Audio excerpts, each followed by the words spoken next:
야고보서 5장 16절 말씀에 보면 우리가 잘 아는 의인의 간구는 역사하는 힘이 크도다라는 말씀이 있습니다. 네, 기도에는 분명 역사하는 힘이 있습니다.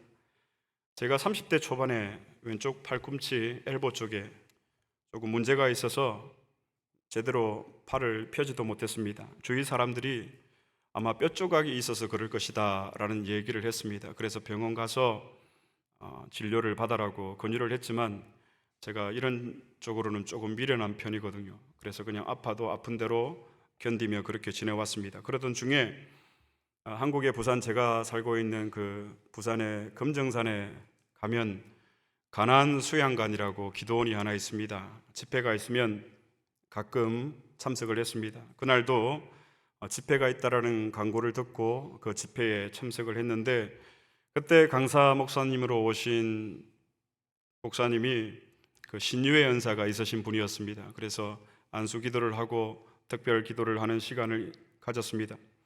한참 강사 목사님이 그렇게 기도를 하시다가 이렇게 예언하셨습니다. 하나님이 지금 누군가의 왼팔을 고치고 계십니다. 이렇게 이야기하시는데 저는 직감적으로 나구나 하는 생각이 들었습니다. 그리고 정말 그렇게 그 후에 이 고통이 깨끗하게 사라졌습니다. 처음으로 이 신유 은사를 받은 것은 아니고 하나님께서 저의 이 연약한 부분을 안수하셔서 못자국 난 손으로 치료하신 경험이 저에게는 있습니다. 여러분, 엘리야가 기도하니까 3년 6개월 동안 내리지 않던 비가 내렸습니다. 기도에는 능력이 있습니다. 이브리서 11장을 우리가 믿음장이라고 합니다. 믿음은 바라는 것들의 실상이요 보지 못하는 것들의 증거니라고 11장 1절에 시작을 하면서 이어서 죽음을 보지 않고 들림을 받은 에녹을 이야기하고 또 하나님을 경외함으로 방주를 만든 노아, 그리고 고향과 친척 본토 아비집을 떠난 믿음의 사람 아브라함에 대해서 소개를 합니다. 우리가 알다시피 아브라함은 고향과 친척과 본토 아비집을 떠났고 이삭은 자신을 죽이려는 아버지에게 순종합니다. 자, 그러면 여러분, 이렇게 믿음장에서 등장하는 이 믿음의 사람치고 하나님의 말씀대로 믿음으로 살지 않은 사람이 단 한 사람이라도 있다면 저는 거짓말쟁이일 것입니다. 그러나 반대로 저의 이 이야기가 옳다면, 맞다면 우리가 지금 거짓 믿음을 가지고 살아갈 확률이 매우 높다라는 것입니다. 기도하면 출세하고, 기도하면 성공하고, 기도하면 병이 낫고, 기도하면 복 받는다, 이런 이야기는 우리가 수없이 정말 많이 들었습니다. 그리고 그런 설교를 들을 때마다 그 설교를 이상하거나 틀렸다라고 우리는 생각하지 않습니다. 자, 그러면 우리가 오늘 말씀의 제목이 이것이 기도다라는 제목인데, 이 기도를 살피기 전에 믿음에 대해서 먼저 조금 살펴보도록 하겠습니다. 믿음장인 히브리서 11장 35절로 40절의 말씀을 다 함께 찾아보겠습니다.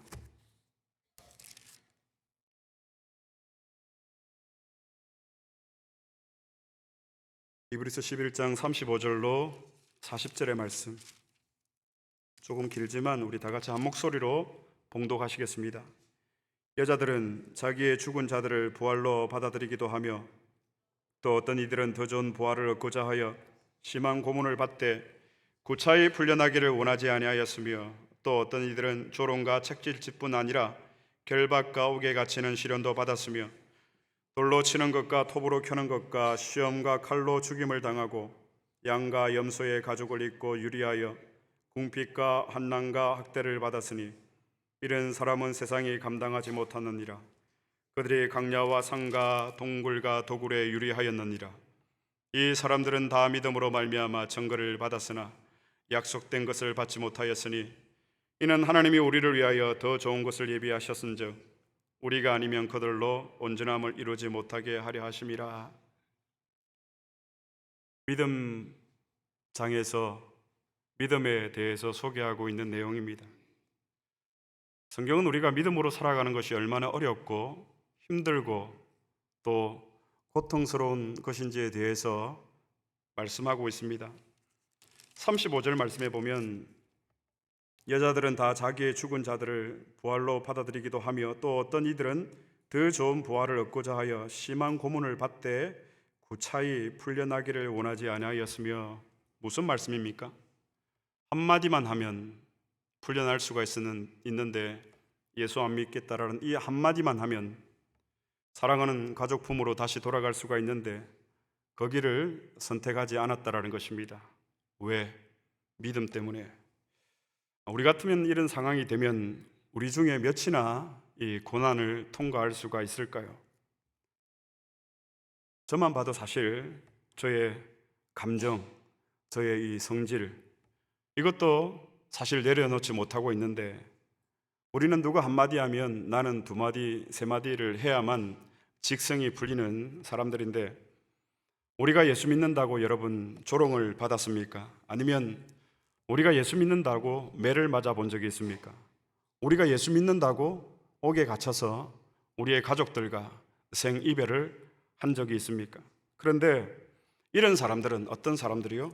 히브리서 11장 39절의 말씀에 보면 이 사람들은 다 믿음으로 말미암아 증거를 받았으나 약속된 것을 받지 못하였으니, 다 믿음으로 말미암아 증거는 받았으나 구원의 확정은 받았으나 그 다음에 무엇을 받지 못했습니까? 약속된 것을 받지 못하였으니 이 땅에서 복을 누리지 못했다라는 것입니다. 이 땅에서 힘들고 고통스럽게 살다가 죽었다라는 것입니다. 누가? 믿음을 가진 사람들이, 구원의 확정을 가지고 있는 사람들이. 그들이 이 땅에서 사는 동안은 아무런 보상을 받지 못하고 죽었습니다. 그러나 오늘 말씀해 보니까 그들은 죽어서 하나님 나라에서 하나님께서 다 보상해 주셨다라고 성경은 기록을 하고 있습니다. 사랑하는 안디옥 교회 형제 자매 여러분, 우리에게 있는 이 믿음은 하나님의 선물입니다. 하나님의 선물을 받은 사람은 이 땅에서 믿음의 훈련이 있어야 합니다. 그런데 그 훈련이 굉장히 힘듭니다.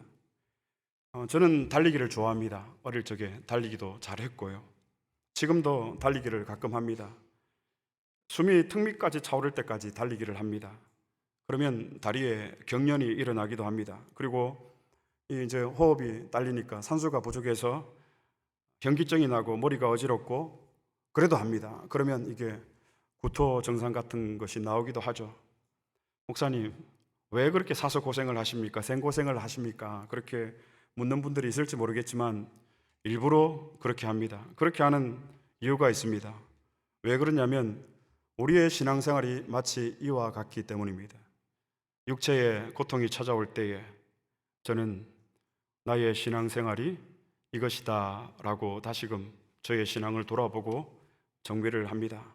그래서 제가 조금 침체에 빠지려고 하면 저는 일부러 저의 몸을 그렇게 혹사 아닌 혹사를 시키면서 다시금 저의 신앙생활을 재정렬해 나갑니다.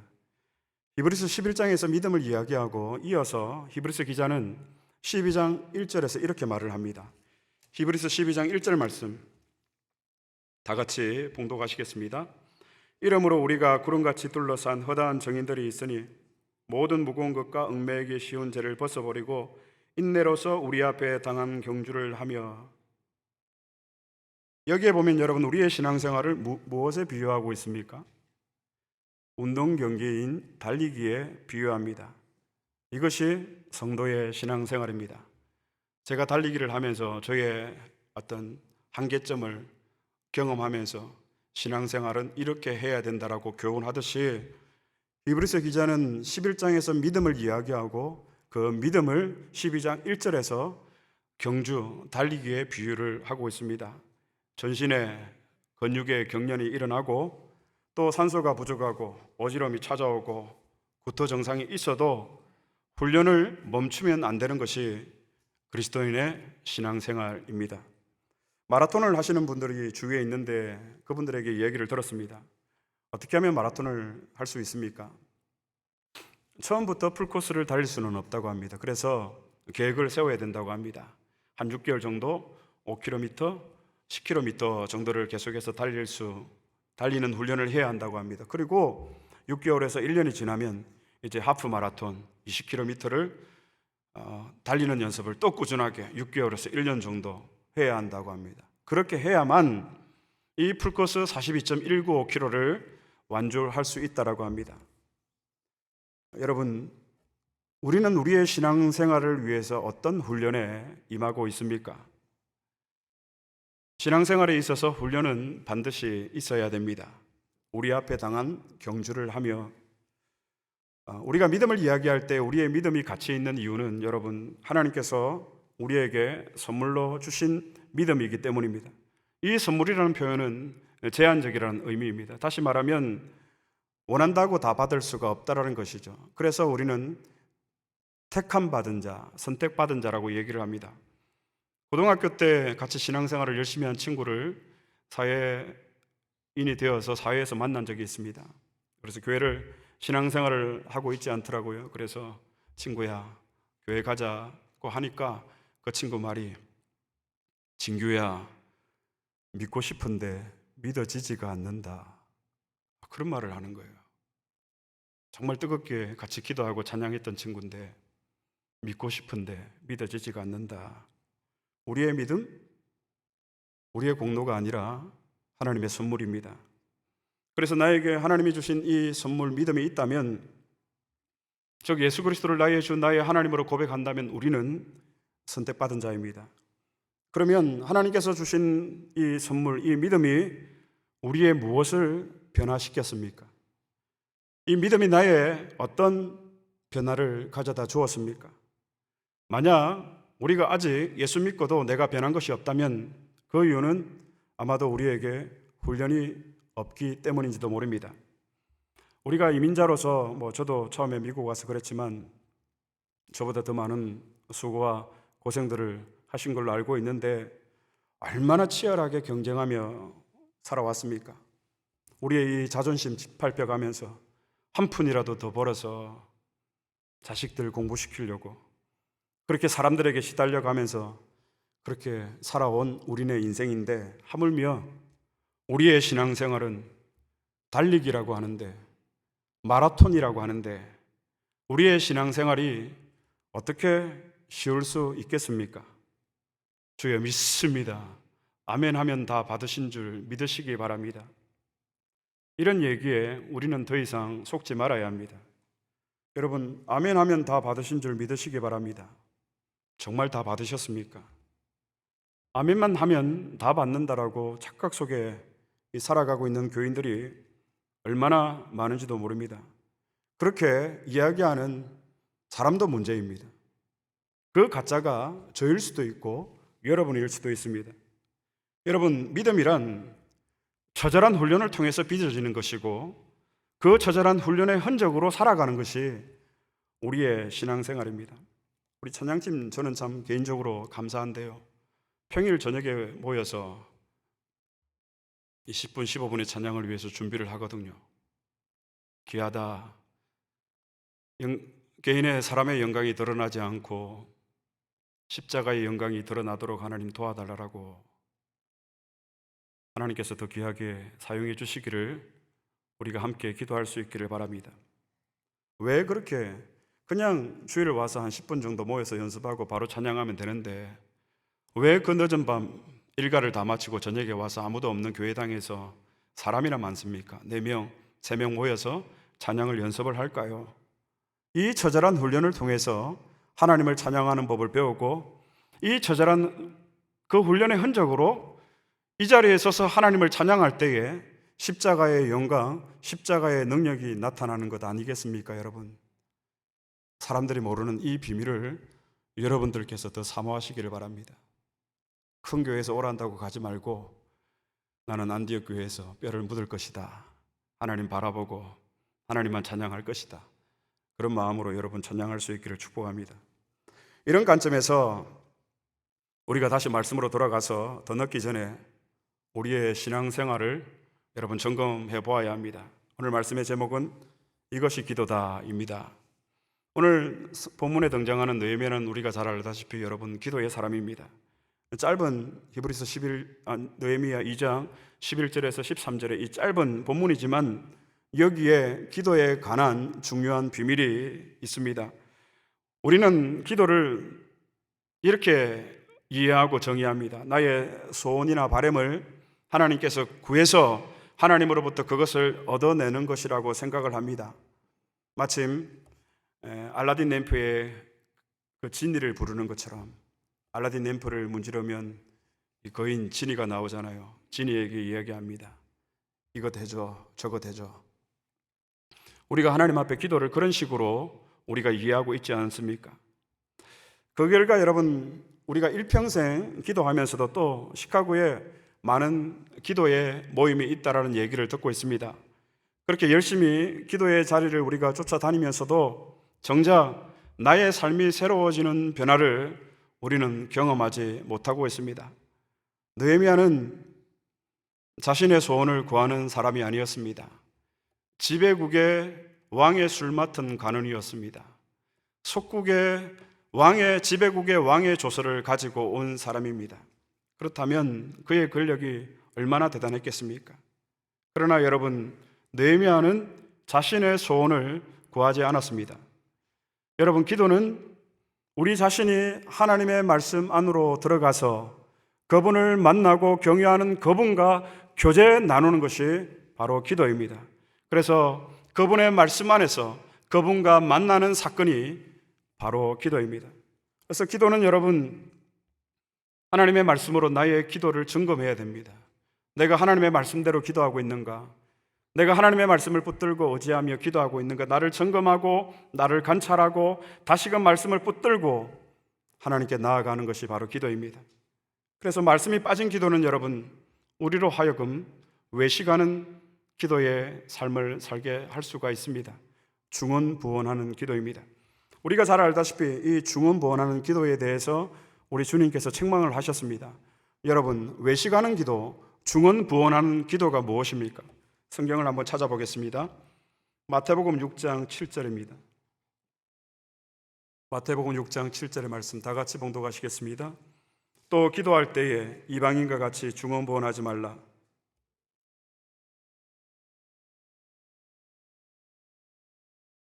우리 주님은 중언부언하는 기도에 대해서 구체적으로 설명을 해주십니다. 또 기도할 때 이방인과 같이 중언하지 말라, 중언부언하지 말라. 그들은 무엇을? 말을 많이 하여야 들으실 줄 생각하느니라.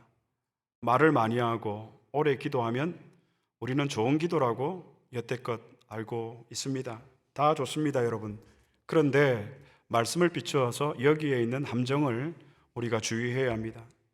부교육자 시절에 금요일 기도의 시간이 되면 부교육자들이 강단 앞에 일렬로 서서 기도의 시간에 함께 마이크를 잡고 뜨겁게 기도했습니다. 그러면 담임 목사님 요청이 있습니다.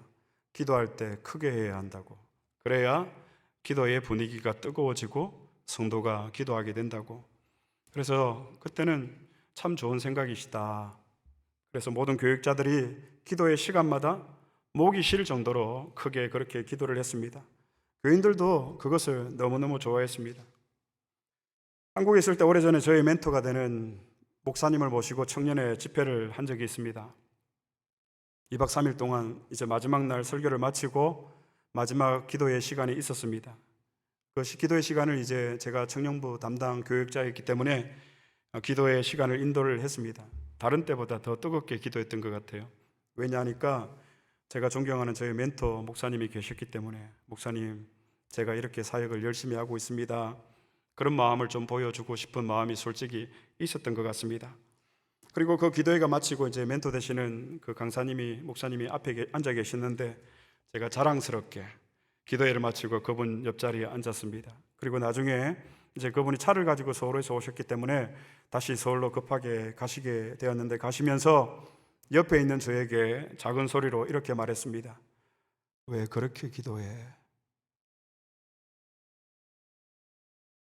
왜 그렇게 기도해? 그때의 충격을 지금도 잃을 수가 없습니다. 느헤미야가 예루살렘에 도착하고 사흘이 지났습니다.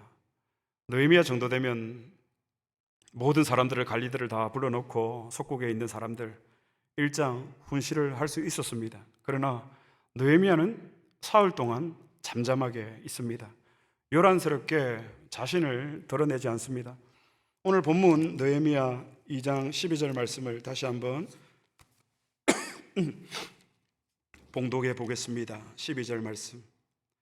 내 하나님께서 예루살렘을 위해 무엇을 할 것인지 내 마음에 주신 것을 내가 아무에게도 말하지 아니하고 밤에 일어나 몇몇 사람과 함께 나갈새 내가 탄 짐승 외에는 다른 짐승이 없더라.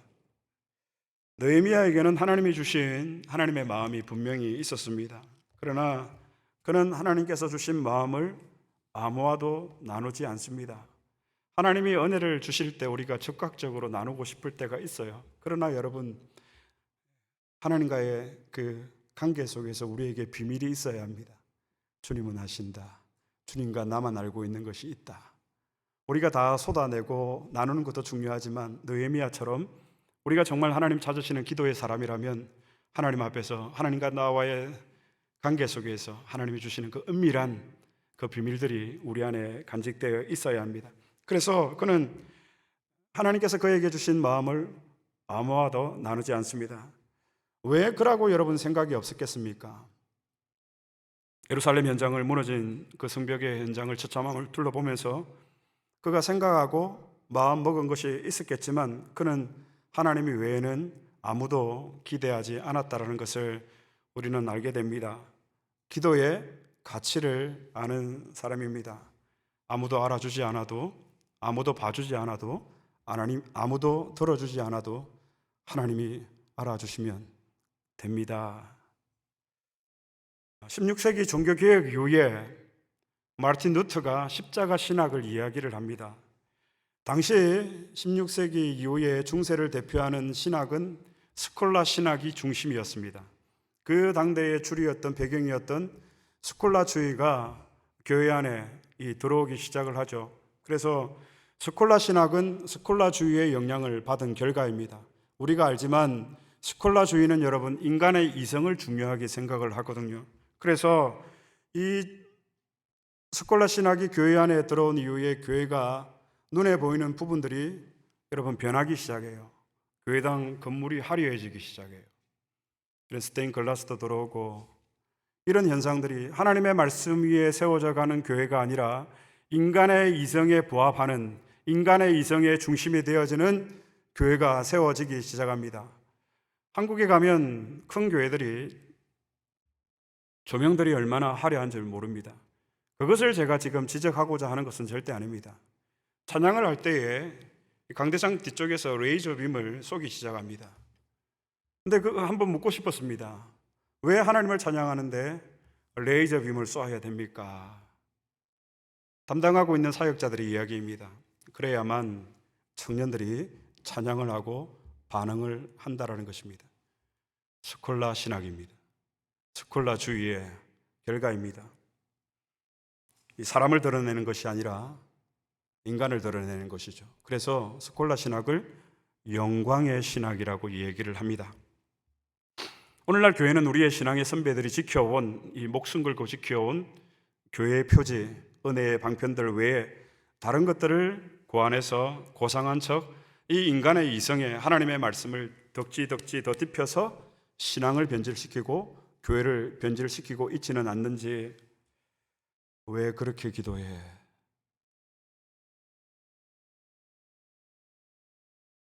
자기 만족, 자기 도취 그런 마음을 부정할 수가 없었습니다.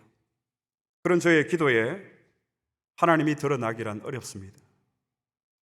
그 결과 목회를 하고 사역을 하면서도 저의 참된 변화를 저는 경험하지 못했습니다. 그런데 여러분, 이런 비성경적인 경험들이 점점 쌓이게 되면 사람은 체념하게 됩니다. 포기하게 됩니다. 왜 그렇습니까? 기도해도 아무런 변화가 일어나지 않으니까. 예수 믿어도 자신에게 변화가 일어나지 않으니까. 그렇게 자신에게 아무런 변화가 일어나지 않으면 우리는 체념합니다. 자포자기하게 됩니다. 그러면 신앙이 무너지고 교회가 무너지는 원인이 되어집니다. 거짓 믿음, 거짓 기도의 결과입니다. 여러분은 안디옥 교회에 와서 무엇이 변했습니까? 어떤 삶이 변했습니까? 나의 어떤 가치가 안디옥 교회에 와서 생겨났습니까? 가정에서는 또 어떤 삶이 변화가 되었습니까? 아니면 나의 머리만 커져 있지는 않습니까? 이런 하나님 주시는 은혜 가운데 다양한 곳으로부터 우리 자신의 기도 생활을 우리가 점검해야 합니다. 과연 내가 바른 기도의 길을 걸어가고 있는지, 만약 내가 지금 바른 기도의 길에 접어들었다면 십자가의 신학, 루터가 주장했던 스콜라 신학, 영광의 신학, 사람이 드러나는 그 신앙이 아니라 하나님이 주인공 되는 그 기도의 참된 의미를 우리는 깨닫고 그 길 가운데 우리는 인내하며 순종하며 걸어가고 있을 것입니다. 그래서 루터는 이 중세의 이 스콜라주의에 반대해서 신앙이란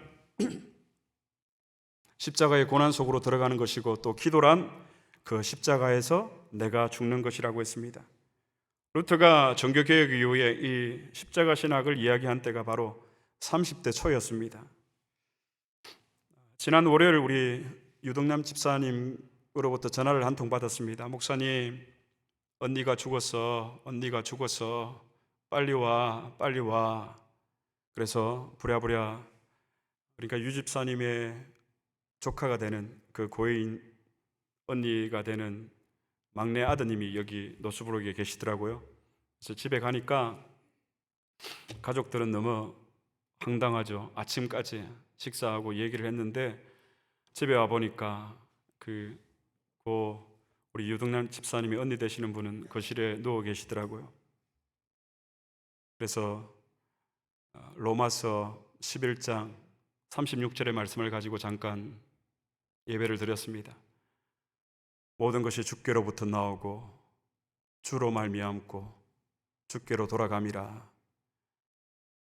유동남 집사님이 왜 저를 찾았을까요? 목사님 와서 기도해줘, 예배해줘, 이것 때문 아니겠습니까?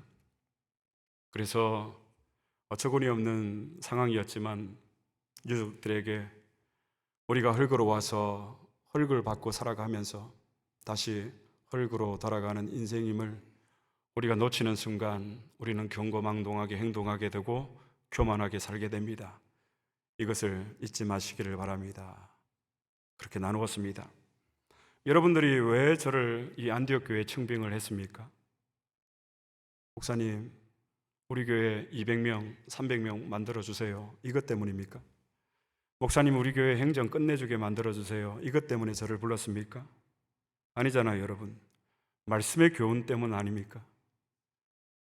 제가 이것을 위해서 10년을 공부하고 오늘 이 자리에 있기까지 하나님께서 20년, 30년에 아니 저의 전생의 가운데 하나님께서 저를 빚어가시고 저를 만들어 가시는 그 과정을 통해서 오늘 여러분들의 청빙에 응했던 것입니다.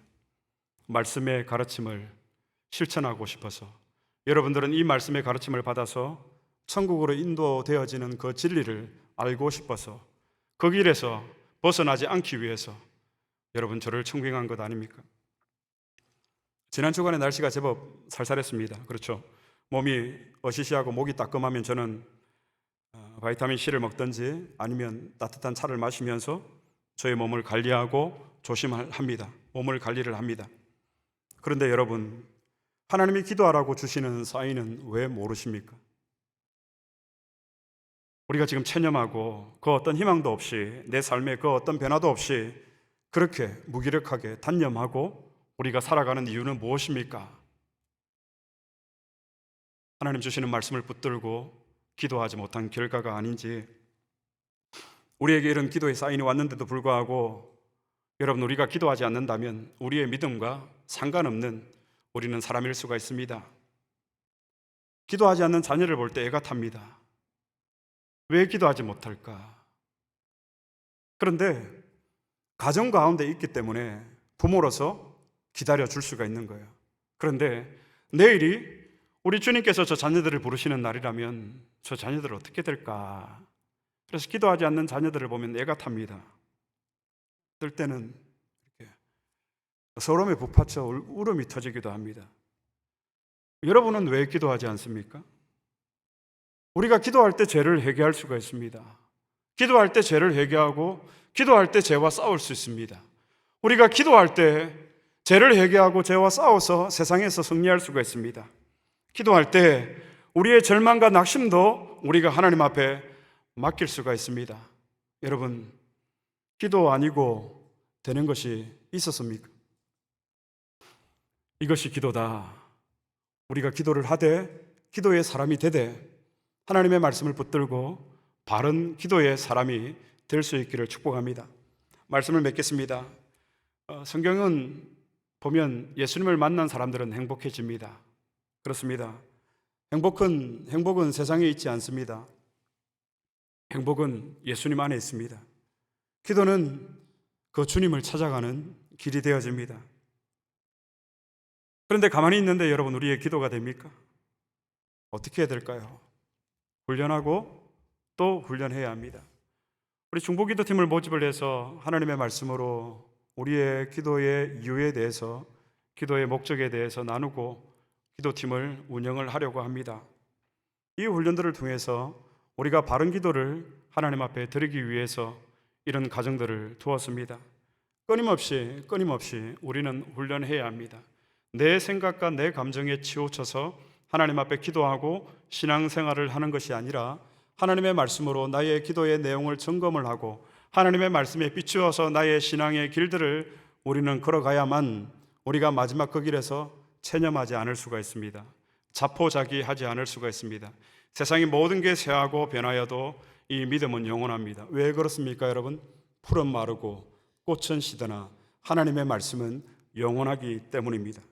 이 세상에 그래서 가치 있는 일치고 훈련 안 하고 연습 안 하고 되는 것은 하나도 없습니다. 이 기도의 훈련들을 여러분, 우리가 함께 해 나가기를 바랍니다. 그래서 이 기도가 일상이 되고 우리의 일상이 기도가 되어지는 이 훈련의 삶들을 통해서 하나님의 역사가 일어나는 저와 여러분, 그리고 우리 안디옥 교회가 되어질 수 있기를 그리스도의 이름으로 축복합니다.